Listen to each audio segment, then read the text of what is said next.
नमस्कार दोस्तों, मैं हूं आपके साथ मोहित शर्मा और आप देख रहे हैं क्राइम रिपोर्टर। आज हम बात करेंगे नीरज बवाना की, जो कुख्यात गैंगस्टर है। दिल्ली पुलिस की स्पेशल सेल ने इसको गिरफ्तार किया था। इसको इन्फॉर्मेशन मिली थी कि नीरज जो है बवाना आने वाला है। जैसे ही पुलिस ने ट्रैप लगाया और नीरज बवाना को गिरफ्तार कर लिया। दिखाते हैं वो स्टोरी कि शुरू से लेकर आखिरी तक नीरज बवाना के कार्यकारनामों के बारे में।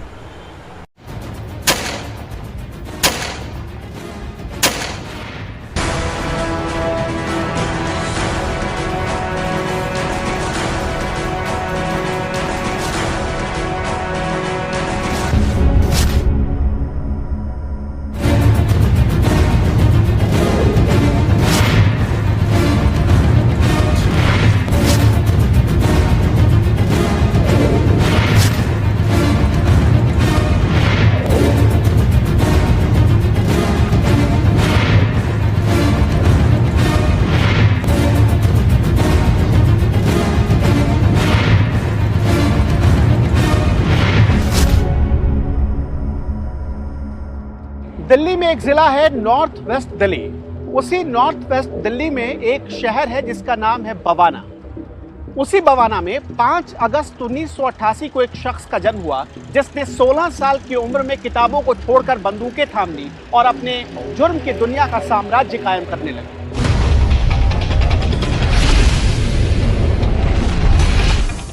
उसके बचपन का नाम नीरज था।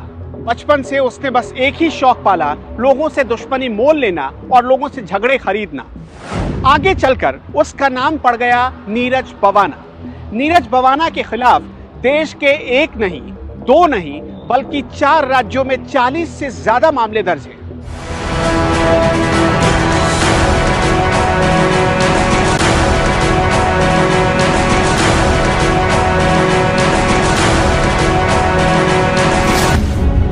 नीरज के पिता चाहते थे कि वो बड़ा होकर एक अच्छा बिजनेस करे, लेकिन नीरज ने अपराध के बिजनेस की जैसे बचपन से ही ठान ली थी। पहले लोगों से झगड़ा करना, झगड़ा खरीदना, दुश्मनी मोल लेना और फिर घर आकर पिता की मार खाना, ये जैसे उसके रोज की आदत हो गई थी। क्राइम की दुनिया में आना नीरज के लिए कोई रिस्क नहीं था, बल्कि उसे दिख रहा था बेशुमार पैसा, बेशुमार पावर और पॉलिटिक्स। इसलिए नीरज ने क्राइम की दुनिया में कदम रखा। नीरज के पिता का नाम है प्रेम सिंह। प्रेम सिंह दिल्ली ट्रांसपोर्ट कॉरपोरेशन में एक बस कंडक्टर की नौकरी किया करते थे। वो चाहते थे कि नीरज अच्छा आदमी बने, लेकिन नीरज अच्छा आदमी तो नहीं बन पाया। नीरज एक जाट फैमिली से था और इसलिए जाटों ने क्राइम की दुनिया में उसका भरपूर समर्थन भी किया।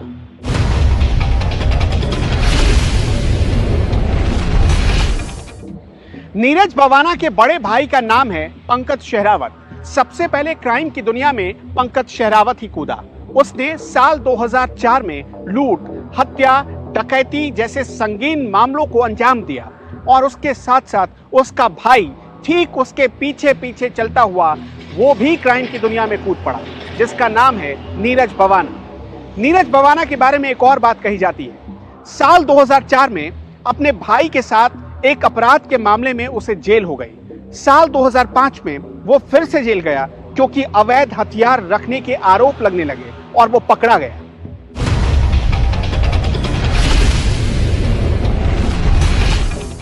– 2005 में नीरज बवाना तिहाड़ जेल गया और यही उसकी जिंदगी का टर्निंग पॉइंट साबित हुआ। तिहाड़ जेल से ही उसने अपराध की दुनिया में सिक्का जमाने की शुरुआत की। तिहाड़ जेल में ही नीरज बवाना की मुलाकात हुई फजल उर रहमान से। फजल उर रहमान के ऊपर आरोप था कि वो अंडरवर्ल्ड डॉन दाऊद इब्राहिम का आदमी है और इसी तिहाड़ जेल में फजल उर रहमान ने नीरज बवाना को इस बात की ट्रेनिंग दी कि अपराध की दुनिया में अपनी हुकूमत का विस्तार कैसे करना है।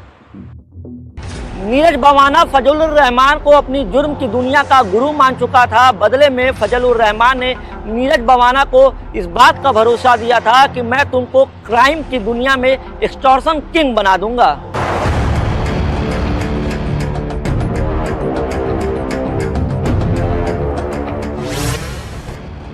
नीरज बवाना अभी तिहाड़ जेल में बंद है। लेकिन सूत्रों का कहना है कि वो जेल से ही अपने गुर्गों के जरिए गैंग चला रहा है। उसके गैंग में करीब 100 लोग हैं, जिसमें 2 दर्जन से ज्यादा शार्प शूटर हैं। दिल्ली और आसपास के इलाकों में नीरज भवाना और दूसरे गैंग्स वर्चस्व की लड़ाई में खूनी खेल अक्सर खेलते रहते हैं। नीरज भवाना को जराइम की दुनिया में एक और नाम से जाना जाता है, नीरज भवानिया। 4 मई को छत्रसाल स्टेडियम में सुशील कुमार की मदद करने वाले इसी नीरज भवानिया गैंग के ही लोग थे।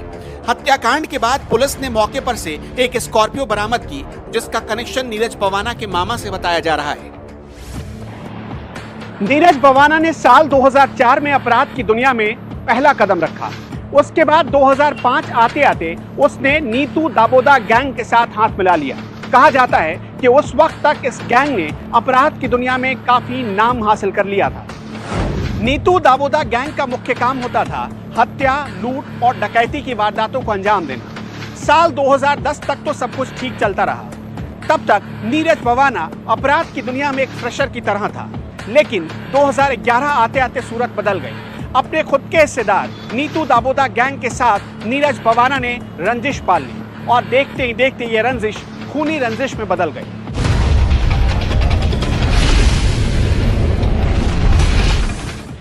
जैसे ही नीतू दाबोदा गैंग और नीरज भवाना के बीच रंजिश की शुरुआत हुई, वैसे ही नीरज भवाना ने दाबोदा गैंग के लोगों को चुन चुन कर मारना शुरू कर दिया और देखते ही देखते पूरे गैंग का उसने सफाया कर डाला। इसी बीच नीतू दाबोदा पुलिस के साथ एनकाउंटर में ढेर कर दिया गया, यानी नीरज भवाना के रास्ते का पत्थर खुद ब खुद हट चुका था। नीतू दाबोदा गैंग का प्रमुख था सुरेंद्र।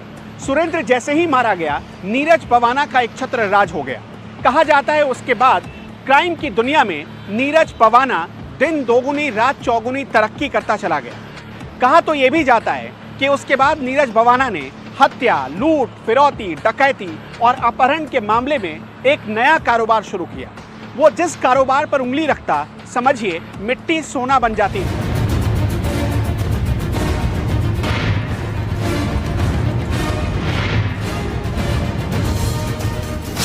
साल 2014 महीना अप्रैल का था। रोहिणी कोर्ट कैंपस में ही नीरज ने प्रदीप गोला की पेशी के दौरान हत्या का प्लान बनाया।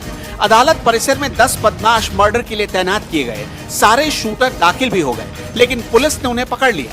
यहाँ तो नीरज नाकाम हो गया, लेकिन वो बदले की आग में जल रहा था। कई नाकामी के बाद नीरज भवाना के लिए कामयाबी का पहला मौका आ चुका था। तारीख थी 25 अगस्त 2015, जब दिल्ली पुलिस कोर्ट में पेशी के बाद नीरज भवाना को जेल वैन से लेकर जा रही थी और उस जेल वैन में पहले से 2 अपराधी मौजूद थे, प्रदीप और पारस। नीरज भवाना ने अपने शूटर्स को पहले ही इत्तला कर दी थी कि इस वैन में प्रदीप और पारस भी होंगे, जिसके बाद मौका देखते ही नीरज भवाना ने पारस और प्रदीप को मौत की नींद सुला दी।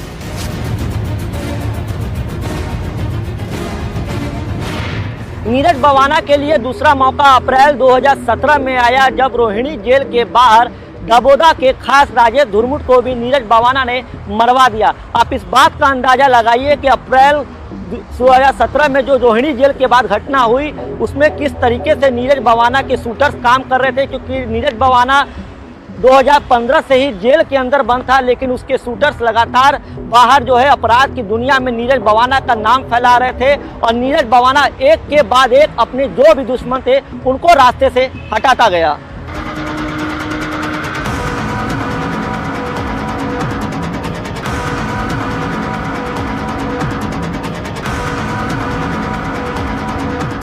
क्राइम के साथ साथ नीरज भवाना को 2 और चीजों का शौक है। पहली शराब और दूसरा अफीम। नीरज भवाना ने अपने दाहिने हाथ पर राधा स्वामी नाम का एक टैटू भी गुदवा रखा है। नीरज भवाना कभी भी वेजिटेरियन खाना पसंद नहीं करता और ये सारी सुविधाएं उसे जेल के अंदर मिल जाती हैं, मतलब अफीम, शराब और नॉन वेजिटेरियन खाना।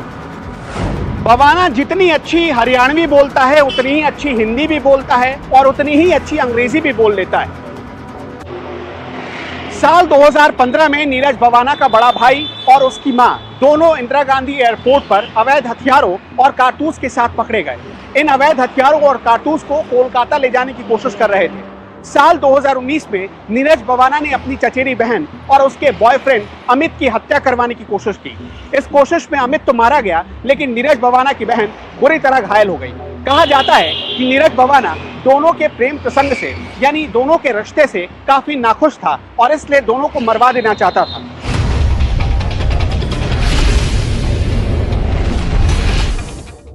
नीरज भवाना देश के सबसे सुरक्षित माने जाने वाले जेल तिहाड़ में बैठा हुआ है। कहा जाता है कि वो तिहाड़ से ही अपने साम्राज्य को ऑपरेट कर रहा है। वो जब जहां जैसा चाहता है वैसा करता है, क्योंकि बाहर उसके गुर्गे एक्टिव हैं और मोर्चे पर हैं।